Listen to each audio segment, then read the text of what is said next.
that might be enough, should I say, to actually tip the balance in favour of Mr. Kaczynski. And very briefly, I mean, Mr. Kaczynski has been picking up something of a sympathy vote, hasn't he, after the death of his brother, the president, earlier in the year in that air crash? That's right. April's air crash has overshadowed this election campaign, made it very muted, one of the least aggressive ever, and he's certainly seen his, well, basically Mr. Kaczynski has gone from being one of the least trusted politicians, according to the opinion polls before April's plane crash, to one of the front runners in this presidential election. He's transformed himself as a man of compromise, a man who is willing to unite the nation now, rather than one who is very combative. Adam Easton, live in Warsaw, thank you.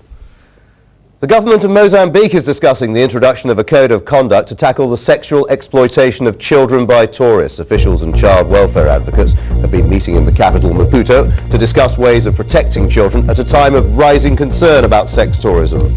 The government in Puerto Rico will begin issuing new birth certificates today to everyone born in the US territory. It's in an effort to combat identity theft. Criminal gangs have been stealing the documents to sell to people who use them to fraudulently apply for American citizenship, something all Puerto Ricans have.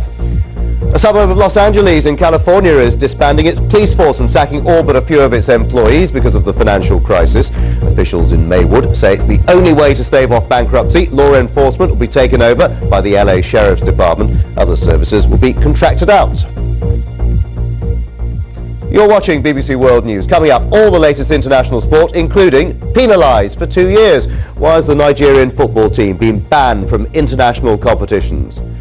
And the Redeemer restored. Brazil's most famous icon is back at its best after months of repairs. Stay with us.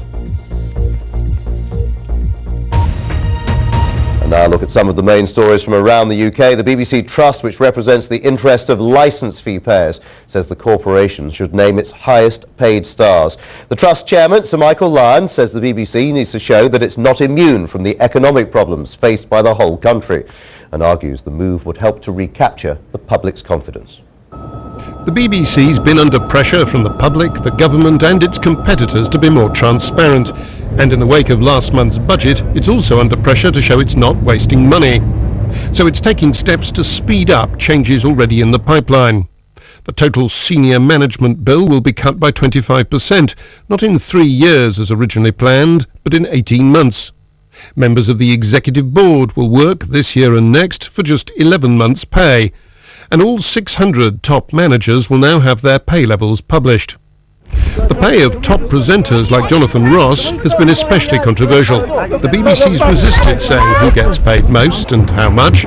Now, the BBC Trust says that should change, in part. So strong is the public interest